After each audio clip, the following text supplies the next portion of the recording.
City groups, you are about to start your group covenant, and so Jared and I wanted to take some time to be your guides, help you know what you're doing and why you're doing it.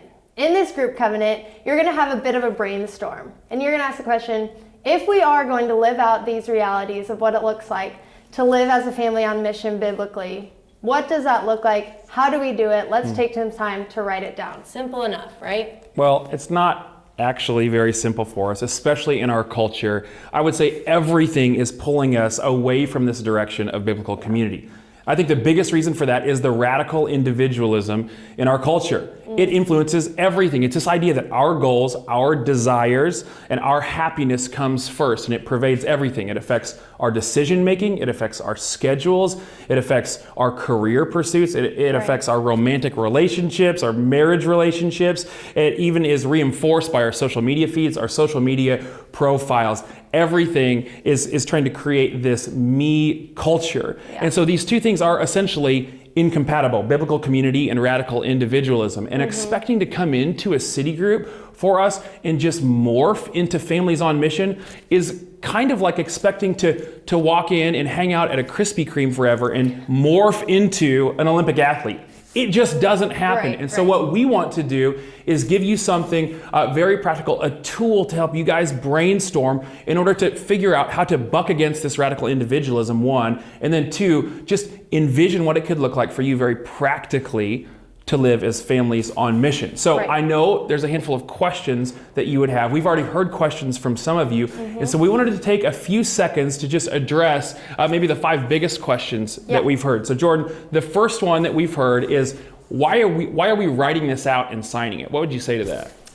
Well, I would say one of the reasons is that the reality is we're asking you to live out this call from the Bible to one another, right? To live self-sacrificially, where you're saying, I'm actually going to put your needs above my own. So if that means driving you to the airport early in the morning, I'll do that. Yeah. If that's moving you across town and taking a Saturday, I'll do that. Even if that means I'm going to provide dollars from my paycheck to help you out in a time of crisis. That's a weighty thing. That's no small task that we're asking these city groups to engage in, as they are a family and one anothering together. And so writing it down and actually signing a piece of paper, it's kind of a big deal. Yeah. It's a weighty thing, but we feel like that matches the calling and the weight of that calling as well. Yeah, totally. Makes sense. Another question we've been getting is, what if I don't want to commit to this? What if I'm not all in on this? Well, here's my simple answer. Don't do it. Like, you don't have to. No one is forcing you. I think one of the powers behind making a group covenant is everyone actually opts in by signing it on themselves. But I will say this, if I have a permission to push just a little bit, I would say that if you don't sign it, you may be missing out. And actually, another thing that you may not have thought of is the people in your group may be missing out on your giftings, your calling, and some of your investment of your time and energy.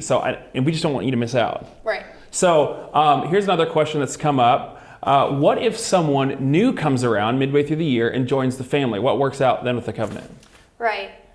Our hope would be that these covenants aren't just pieces of paper that we write down, sign, maybe stick it in our Bible, but we actually revisit them throughout the year, that we would be reminded what our group has said we want to be about. And so our hope is that we would revisit these, and when we do, people who have come around, hopefully they've already experienced this. Hopefully they've already seen our group living this out and living as this family, but that they would get to see it written down as a commitment, and they would get to say, hey, I'm about that, I'm in on that, I'd love to sign that too. So then what happens, or what are the consequences if I break the rules? What if I don't follow this? What happens? Okay, I've heard this question a few times. Well, here's the good news. These covenants aren't the Bible. We already have the Bible. We already know our standard for living.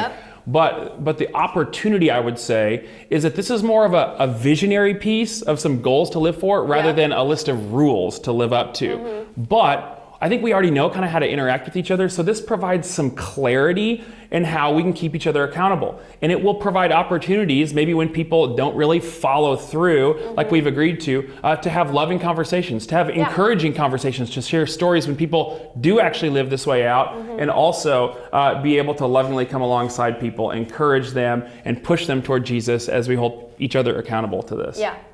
One last question, and it's this. what happens to your signed covenant? This signed covenant is for you personally. So if you want to write it down and sign it, stick it in your Bible, put it on the fridge, frame it. Of course. That is for you. But our hope would be that you would let your leaders know, let your city group leaders know, hey, I'm all in for this. I want to be part of this. Mostly so that your leaders can know and have those accountability conversations. So let your leaders know if you're all in and you've signed this, but other than that, it's just for you to keep. Totally. Okay. We're done answering questions, but if you have any more, we would love for you to reach out. We would love to help you answer some of these questions. But for right now, we're just excited. We are excited for what God is going to do as you guys strive and push forward and follow Jesus and live as families on mission. Yeah.